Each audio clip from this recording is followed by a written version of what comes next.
Hi friends, നമ്മുടെ YouTube ചാനലിലേക്ക് എല്ലാവർക്കും സ്വാഗതം. അപ്പോൾ ഇന്ന് നമ്മൾ വീഡിയോയിലൂടെ പറയാൻ മാരുതി സുസുക്കി ഒമിനിയാണ്. അപ്പോൾ ഇതിൻ്റെ കംപ്ലൈൻ്റ് എന്ന് വെച്ച് കഴിഞ്ഞാൽ വണ്ടി ഓടിക്കുന്ന സമയത്ത് ബാക്ക് റൈറ്റ് സൈഡിൽ നിന്ന് കട്ടക്കടകടാന്നുള്ളൊരു സൗണ്ട്, ചിലപ്പോൾ ഒട്ടക്കുന്ന സൗണ്ട്, അതായത് തിരിയുമ്പോഴൊക്കെ ഒട്ടക്കി പോകുന്ന ഒരു സൗണ്ട്, ക്ലിക്ക് ക്ലിക്ക് ക്ലിക്കാന്നൊക്കെയുള്ള ഒരു സൗണ്ടും കാര്യങ്ങളൊക്കെ കേൾക്കുന്നുണ്ട്. അപ്പോൾ അതെന്താണെന്ന് നമുക്ക് നോക്കാം. ഇതിൻ്റെ ബാക്ക് സൈഡ് ഡ്രം അഴിച്ച് വെച്ചിട്ടുണ്ട്. അപ്പോൾ നമ്മളിവിടെ നോക്കുന്ന സമയത്ത് ഈ ഭാഗത്തുനിന്ന് ആക്സിലിൻ്റെ ഭാഗത്തുനിന്ന് ലീക്ക് കാണുന്നത് നമുക്ക് കാണാനായിട്ട് സാധിക്കും. ആക്സിൽ സീലിൻ്റെ അവിടുന്ന് ലീക്ക് നല്ല രീതിയിൽ താഴോട്ട് ഒലിച്ചേക്കുന്നത്, ഹൗസിംഗ് ഓയിൽ താഴോട്ട് ഒലിച്ചേക്കുന്നത് നമുക്ക് കാണാനായിട്ട് സാധിക്കും. മീൻസ് അങ്ങനെ ആ സീല് പോകണം എന്നുണ്ടെങ്കിൽ ഈ ബെയറിങ് പോകണം. ആ സീല് പോയത് കൊണ്ടുള്ള ആ സൗണ്ട് വരുന്നത്, ഈ ഇളക്കം കൊണ്ടാണ് ഈ സൗണ്ട് വരുന്നത്. അതായത് ബെയറിങ് പോയിട്ടാണ് ഈ സൗണ്ട് വരുന്നത്. അതുപോലെ തന്നെ നമ്മൾ കറക്കുന്ന സമയത്ത് നല്ല രീതിയിലുള്ള മൂളിച്ച നമുക്ക് കേൾക്കാനായിട്ട് സാധിക്കും. ഈ ഒരു മൂളിച്ച നമുക്ക് കേൾക്കാനായിട്ട് സാധിക്കും. അപ്പോൾ ഇതിൻ്റെ തുടക്കം എന്ന് പറയുന്നത്, ആദ്യം നമ്മൾ വണ്ടി ഓടിക്കുന്ന സമയത്ത് ഒരു മൂളിച്ചായിരിക്കും, ഓ എന്നുള്ളൊരു സ്പീഡ് കൂടുന്നതിനനുസരിച്ച് മൂളിങ്, ഗിയർ നമ്മൾ ഇറക്കമൊക്കെ ഇറങ്ങുമ്പോൾ നല്ല രീതിയിലുള്ള മൂളിച്ചയൊക്കെ കേൾക്കും. അല്ലാതെ നമ്മൾ സ്പീഡിൽ പോകുമ്പോൾ തന്നെ ഒരു ബെയറിങ് പോയ പോലുള്ള എന്നുള്ള ഒരു മൂളിച്ചയൊക്കെ ഇതിൻ്റെ സ്റ്റാർട്ടിങ്ങിൽ കേൾക്കുക. അതാണ് ഇതിൻ്റെ സ്റ്റാർട്ടിങ്. പിന്നെയും വണ്ടി ഓടിച്ച് വരുമ്പോഴാണ് ഈ ഓയിൽ ലീക്ക് കാര്യങ്ങളൊക്കെ വരുന്നത്. ബെയറിങ്ങിന് കൂടുതൽ പ്ലേ വരും. നമുക്ക് ഇങ്ങോട്ട് നോക്കിയാൽ മനസ്സിലാവും ബെയറിങ്ങിൻ്റെ പ്ലേ ഇത്ര കിടന്ന് അടിക്കുകയാണ്. അപ്പോൾ അതിൻ്റെ കോണും കാര്യങ്ങളൊക്കെ പോയിട്ടുണ്ട്, സീലൊക്കെ ഡാമേജ് ആയിട്ടുണ്ട്. ഇത്രയും പ്ലേ വന്നിട്ട് സീലും കാര്യങ്ങളൊക്കെ ഡാമേജ് ആയിട്ടുണ്ട്. അപ്പോൾ നമുക്ക് ഇതിൻ്റെ അതുപോലെ തന്നെയാണ് ഇതിൻ്റെ ലെഫ്റ്റ് സൈഡും സെയിം കംപ്ലയിൻറ്റ് തന്നെയാണ്. ഇത്രയും കംപ്ലയിൻ്റ് ഇല്ല, പക്ഷേ ലെഫ്റ്റ് സൈഡിലും കംപ്ലയിൻറ്റ്. അപ്പോൾ രണ്ട് സൈഡിലെ ആക്സിലിൻ്റെ ബെയറിങ് കോണും അതുപോലെ തന്നെ അതിൻ്റെ സീല് നമുക്ക് മാറേണ്ടതായിട്ടുണ്ട്. അപ്പോൾ ആ സൈഡിലൂടെ നമുക്ക് നോക്കാം. ഈ സൈഡിൽ വരുമ്പോൾ ചെറിയൊരു ലീക്ക് അവിടുന്ന് വരുന്നുണ്ട്, നോക്കിയാൽ മനസ്സിലാവും. അതുപോലെ തന്നെ ഇതിനും ചെറിയ പ്ലേ ഉണ്ട്. മറ്റേതിൻ്റെ അത്രയും പ്ലേ ഇല്ല, പക്ഷേ ഈ ഭാഗത്തും ചെറിയ പ്ലേ നമുക്ക് കാണാനായിട്ട് സാധിക്കും. ഇത്രയും പ്ലേ ഉണ്ട്. മീൻസ് രണ്ട് സൈഡിലെയും ബെയറിങ് പോയതാണ്. അപ്പോൾ രണ്ട് സൈഡിലെയും ബെയറിങ് നമുക്ക് ഇതും കറക്കി നോക്കുമ്പോൾ അത്രയും മൂളിച്ചില്ല, പക്ഷേ ചെറിയ മൂളിച്ച ഇതിനകത്തും ഉണ്ട്. അപ്പോൾ രണ്ട് സൈഡിലെയും ബെയറിങ് നമുക്ക് മാറേണ്ടതായിട്ടുണ്ട്. നമുക്കിതിൻ്റെ ആക്സിൽ അഴിച്ചെടുക്കേണ്ടതായിട്ട്, ആക്സിൽ അഴിച്ചെടുക്കാനായിട്ട് 4 ബോൾട്ടാണ് വരുന്നത്, 4 നട്ടാണ് വരുന്നത്. ഒന്ന് ഈ ഭാഗത്ത് വരുന്നത്, ഇത് ലോക്കാണ്, ഇതിൻ്റെ പുറവശത്താണ് നട്ട് വരുന്നത്.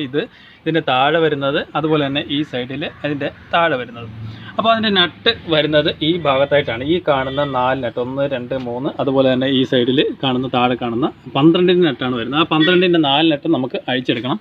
അഴിച്ചെടുത്തിട്ട് ബാക്കിലോട്ട് ആക്സിലിനെ, അതായത് പുറകോട്ട് വലിച്ചു കഴിഞ്ഞാൽ ആക്സിൽ നമുക്ക് സിമ്പിളായിട്ട് ഊരിയെടുക്കാനായിട്ട് സാധിക്കും. അപ്പോൾ എന്തായാലും നമുക്ക് നട്ടും കാര്യങ്ങളൊക്കെ അഴിച്ചാൽ, എന്നിട്ട് ആക്സിൽ എടുത്ത് വെളിയിൽ വെച്ചിട്ട് ബെയറിങ്ങിൻ്റെ അവസ്ഥയും കാര്യങ്ങളൊക്കെ നമുക്ക് നോക്കാം. ആക്സിൽ ഊരി എടുത്തിട്ടുണ്ട്. ആക്സിൽ ഊരി എടുത്ത അവസ്ഥയാണ് ഈ കാണുന്നത്. ഇതിൻ്റെ ബെയറിങ് പകുതി പൊട്ടി ഇതിനുള്ളിലായിട്ട് ഇരിക്കുകയാണ്. ഇത്രയും ഭാഗത്ത് ഇത്രയും ബെയറിങ് വിത്ത് ബോൾ ഇതിനകത്ത് വരുന്നതാണ്. ഇതാണ് ഇതിൻ്റെ കോണ് വരുന്നത്. ഇവിടെയാണ് ഇതിൻ്റെ ബെയറിങ് വരുന്നത്. അതായത് ബെയറിങ് പകുതി പൊട്ടി ഇതിനകത്തിരിക്കുക. നമ്മളിപ്പോൾ ഊരിയപ്പോൾ പൊട്ടിയതാണ് ഇത്. ഇത്രയും ഭാഗം, നമുക്ക് ഈ ഒരു ഭാഗം മാത്രം, ഇത്രയും ഒരു ഭാഗത്താണ് ബെയറിങ് ഇത്രയും നാൾ വണ്ടി ഓടിച്ചുകൊണ്ട് ഇരുന്നത്. അപ്പോൾ അതാണ് ഈ കിടക്കുക എന്നുള്ള സൗണ്ട് വരാനുള്ള മെയിൻ ആയിട്ടുള്ള കാരണം. ബാക്കി ബെയറിങ്ങിൻ്റെ ഭാഗമാണ് ഈ ഇരിക്കുന്നത്. ഇത് നമുക്ക് ഇനി തട്ടി ഊരി എടുക്കേണ്ട അവസ്ഥയാണ്. കാരണം അതുകൊണ്ടാണ് നമ്മൾ ഈ പ്ലേറ്റും കാര്യങ്ങളും എല്ലാം അഴിച്ചത്. ഇല്ലെന്നുണ്ടെങ്കിൽ നമുക്ക് ഇത്രയും അഴിക്കേണ്ട കാര്യമില്ല. കാരണം ഇതിനകത്ത് ബെയറിങ് പൊട്ടി ഇതിൻ്റെ ഔട്ടർ ഭാഗം, ബെയറിങ്ങിൻ്റെ ഔട്ടർ ഭാഗം ഈ ഭാഗത്ത് ഇരിക്കുന്നതുകൊണ്ട് നമുക്കിതെല്ലാം അഴിച്ചെടുക്കണം. ലൈൻഡറും അതിൻ്റെ യൂണിറ്റും കാര്യങ്ങളും എല്ലാം, ബ്രേക്ക് പൈപ്പും കാര്യങ്ങളും എല്ലാം അഴിച്ചെടുക്കേണ്ട ഒരു അവസ്ഥയിലേക്ക് അത് വന്നു. അപ്പോൾ ഇങ്ങനെ ഓടിച്ചു കഴിഞ്ഞാൽ വണ്ടി നല്ല രീതിയിലുള്ള അപകടങ്ങളും കാര്യങ്ങളും ഒക്കെ ഉണ്ടാകും. ചെറിയൊരു സൗണ്ട് വരുമ്പോൾ തന്നെ അത് വർക്ക്ഷോപ്പിൽ കാണിക്കുക. അത് കാര്യമാക്കാതെ ഇങ്ങനെ വണ്ടി ഓടിച്ചുകൊണ്ടിരുന്ന് കഴിഞ്ഞാൽ ഭയങ്കര ഒരു അപകടത്തിലേക്ക്, ഇതൊക്കെ വീല് സ്റ്റക്കായി വണ്ടി മറിയാനും ഒക്കെയുള്ള സാഹചര്യങ്ങളൊക്കെ ഉണ്ടാവും. ആക്സിൽ ഊരിപ്പോകാനുള്ള സാഹചര്യം ഉണ്ടാവും. കാരണം ഇവിടുന്ന് മൊത്തത്തിലുള്ള പിടുത്തം വിട്ട് കഴിയുമ്പോഴത്തേക്ക് ആക്സിൽ പുറത്തോട്ട് തള്ളും. ഇതിൻ്റെ കപ്പും കാര്യങ്ങളൊക്കെ പൊട്ടിയിട്ട് ആക്സിൽ വെളിയിലോട്ട് വരാനുള്ള അവസ്ഥയും കാര്യങ്ങളൊക്കെ ഉണ്ടാവും. അപ്പോൾ ഇത് കണ്ടാൽ തന്നെ അറിയാം, ഇത്രയും ഭാഗം പൊട്ടിയിട്ടാണ്. കാരണം ഇത്രയും ഭാഗം പൊട്ടി ഇരുന്ന ഒരവസ്ഥ, ആകെ ഇരുന്ന ഒരു പിടുത്തം ബെയറിങ്ങിൽ വന്നത് ഈ ഒരു ഭാഗത്ത് മാത്രമാണ്. നമ്മളിപ്പോൾ അടിച്ചപ്പോൾ ഊരിയെടുക്കാൻ ശ്രമിച്ചപ്പോൾ പൊട്ടിയ ഭാഗമാണ് ഇത്. ബാക്കിയെല്ലാം പൊട്ടിയിരിക്കുന്നതുകൊണ്ടാണ് ഈ കോൺ ഇതിനകത്ത് തന്നെ, ബെയറിങ്ങിൻ്റെ ഔട്ടർ ഭാഗം ഇതിനകത്ത് തന്നെ ഇരിക്കുന്നത്.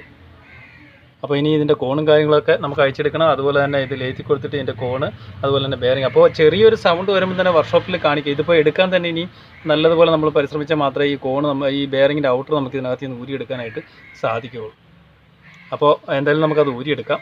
കോണ് അടിച്ച് ഊരി എടുത്തിട്ടുണ്ട്. പൊട്ടിച്ചാണ് നമ്മളെ അതിൻ്റെ ബെയറിങ്ങിൻ്റെ ഔട്ടർ ഭാഗം ഇത്രയിടത്തുനിന്ന് എടുത്തേക്കുന്നത്. അപ്പോൾ നമുക്ക് നോക്കിയാൽ ഇതിനകത്ത് മനസ്സിലാക്കാനായിട്ട് സാധിക്കും. ഇത്രയും ഭാഗം അതിൻ്റെ ഉള്ളിൽ ഇരുന്നാണ് ഇത് ഇവിടുന്ന് പൊട്ടിപ്പോയത്. നമ്മൾ അടിച്ച വഴിക്ക് ഇത് പൊട്ടിപ്പോയതാണ് ഇതിനകത്തുനിന്ന്. അപ്പോൾ ഇത്രയും ഭാഗം പൊട്ടിയിട്ട് ആകെ ഒറ്റ ഒരു ഇതിലാണ് വണ്ടി ഇത്രയും നാൾ വണ്ടി അത് സൗണ്ട് അയാളൊക്കെ പിന്നെ ഓടിക്കൊണ്ടിരുന്നത്. അപ്പോൾ ചെറിയൊരു സൗണ്ട് ആദ്യം കസ്റ്റമർ പറഞ്ഞ് ചെറിയൊരു സൗണ്ട് ഉണ്ടായിരുന്നു, അത് കഴിഞ്ഞപ്പോഴത്തേക്ക് ഇപ്പോൾ വലിയൊരു സൗണ്ടിലേക്ക് അത് പോയി എന്നാണ് പറഞ്ഞത്. അപ്പോൾ ഇത് നോക്കിയാൽ തന്നെ മനസ്സിലാവും ആകെ ഈ ഒരു ഇത്രയും ഒരു പോർഷനിലാണ് ഇരുന്നത്. കാരണം ഇതിന് ബെയറിങ് മാത്രമേ പോയിട്ടുള്ളൂ. മൂളിച്ചയാണ് എന്നുണ്ടെങ്കിൽ നമുക്ക് തട്ടി നമ്മൾ ഹാമർ ചെയ്യുമ്പോൾ സിമ്പിളായിട്ട് ഊരി വരും. പക്ഷേ ഇത് കോൺ അത്രയും പൊട്ടിയിരുന്നത് കൊണ്ടാണ് ഈ കോൺ അതിനകത്ത് പൊട്ടി ഇരുന്ന ഒരു അവസ്ഥയിൽ വന്നത്. ആകെ ഇത്രയും പിടുത്തത്തിലാണ് ബെയറിങ് നിന്നിരുന്നത്. ഇനി നമുക്കിതൊക്കെ ഇപ്പോൾ ഈ ഭാഗങ്ങളൊക്കെ പാട് വീണ ഭാഗങ്ങളൊക്കെ നമുക്ക് ക്ലീൻ ചെയ്യേണ്ടതായിട്ടുണ്ട്. ഈ ഒരു സീല് നമുക്ക് മാറേണ്ടതായിട്ടുണ്ട്. ഈ സീല് നമുക്ക് പുതിയ സീല് അടിക്കേണ്ടതായിട്ടുണ്ട്. ഈ സീലിൻ്റെ ഡാമേജും കാര്യങ്ങളൊക്കെ ഉണ്ട്. അല്ലെങ്കിൽ നമുക്ക് സീല് മാറണം, കാരണം ഓൾറെഡി ലീക്കും കാര്യങ്ങളൊക്കെ ഉള്ളതാണ്. അപ്പോൾ രണ്ട് സൈഡും ഇതേപോലെ നമുക്ക് ചെയ്യണം. ആ സൈഡ് ബെയറിങ് മൂളിച്ച മാത്രമേ ഉള്ളൂ, ഇതുപോലെ പൊട്ടി കിടപ്പില്ല. അപ്പോൾ എന്തായാലും നമുക്ക് ലെയ്ത്തിൽ കൊടുത്തിട്ട് ഈ കാര്യങ്ങളൊക്കെ ചെയ്യാം. അപ്പോൾ വണ്ടി ഓടിക്കുന്നവർ കറക്റ്റായിട്ട് ചെറിയൊരു സൗണ്ട് വരുന്നുണ്ടെങ്കിൽ തന്നെ അത് കറക്റ്റ് വർക്ക്ഷോപ്പിൽ കാണിക്കില്ലെന്നുണ്ടെങ്കിൽ വലിയൊരു അപകടത്തിലേക്കൊക്കെ അത് പോയെന്ന് വരാം. ഇല്ലെന്നുണ്ടെങ്കിൽ പെട്ടെന്ന് വണ്ടി ആക്സിൽ ഊരി പോകേണ്ട ഒരു അവസ്ഥയും കാര്യങ്ങളൊക്കെ ഉണ്ടാവേണ്ട ഒരു അവസ്ഥയിലേക്ക് വരും. കാരണം ഇത്രയും ബെയറിങ് പൊട്ടി കിടന്നു കഴിഞ്ഞാൽ ഫുള്ളായിട്ട് പൊട്ടി ബോൾ വരെ ഉള്ളിൽ കിടന്ന് ഉടക്കിയിട്ട് വീല് ജാമായിട്ട് വണ്ടി റോഡിൽ തിരിഞ്ഞ് നിൽക്കാനും അതുപോലെ തന്നെ വണ്ടി മറിയാനും ഉള്ള അവസ്ഥയും കാര്യങ്ങളൊക്കെ ഉണ്ട്. അപ്പോൾ ഇനി നമുക്കിത് ലെയ്ത്തിൽ കൊടുത്തിട്ട് പുതിയ ബെയറിങ്ങും കാര്യങ്ങളൊക്കെ സെറ്റ് ചെയ്യേണ്ടതായിട്ടുണ്ട്. നമ്മളിപ്പോൾ ഇതെല്ലാം ഫുള്ളായിട്ട് ക്ലീൻ ചെയ്ത് എടുത്തിട്ടുണ്ട്. ഇനിയും നമുക്ക് പുതിയ സീല് ഇതിനുള്ളിലായിട്ട് അടിച്ച് കയറ്റേണ്ടതായിട്ടുണ്ട്. പഴയ സീല് നമ്മൾ ഊരി എടുത്തിട്ടുണ്ട്. ഇതാണ് ഇതിൻ്റെ പഴയ സീല് വരുന്നത്. അതുപോലെ തന്നെ ബെയറിങ് നമ്മൾ പുതിയ കോണ് അതുപോലെ തന്നെ പുതിയ ബെയറിങ്ങും സെറ്റ് ചെയ്ത് വെച്ചിട്ടുണ്ട്. അപ്പോൾ ഇനി നമുക്കിത് കയറ്റണം. പുതിയ സീലും കാര്യങ്ങളൊക്കെ ഇട്ടിട്ട് നമുക്കിത് സെറ്റ് ചെയ്ത് വെക്കാം. ഇതിൻ്റെ ഫിറ്റിങ്സും കാര്യങ്ങളും എല്ലാം കഴിഞ്ഞിട്ടുണ്ട്. ബ്രേക്കിൻ്റെ പൈപ്പ് അതുപോലെ തന്നെ ആക്സിലിൻ്റെ 4 നട്ട് വരുന്നത് സ്പ്രിംഗ് വാഷർ വിത്ത് നട്ടാണ് വരുന്നത്. പിന്നെ ലൈനറൊക്കെ അഴുക്കായിട്ടിരുന്ന കാര്യങ്ങളെല്ലാം നമ്മളിപ്പോൾ ഫുള്ളായിട്ട് ക്ലീൻ ചെയ്ത് എടുത്തിട്ടുണ്ട്. അപ്പോൾ മാരുതി സുസുക്കി ഒമിനിയയുടെ ആക്സിൽ ബെയറിങ് പൊട്ടിക്കിടന്ന ഒരു കംപ്ലൈൻറ്റ്, അതായത് വണ്ടി ഓടിക്കുന്ന സമയത്ത് കടകടകടകടാന്നുള്ള ഒരു സൗണ്ടും കാര്യങ്ങളുമാണ് വണ്ടിക്ക് ഉണ്ടായിരുന്നത്.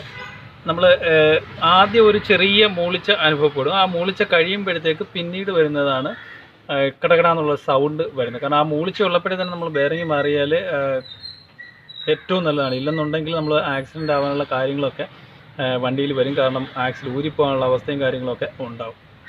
അപ്പോൾ ഈ വീഡിയോയിൽ നമ്മൾ മനസ്സിലാക്കിയത് മാരുതി സുസുക്കി ഒമിനിയയുടെ ബാക്കിലത്തെ സൗണ്ടും അതുപോലെ തന്നെ ആക്സിലിൻ്റെ കാര്യങ്ങളെക്കുറിച്ചും സീലിൻ്റെ കാര്യങ്ങളെക്കുറിച്ചും ഒക്കെയാണ് ഈ വീഡിയോയിൽ നമ്മൾ മനസ്സിലാക്കിയത്. Okay, thank you for watching.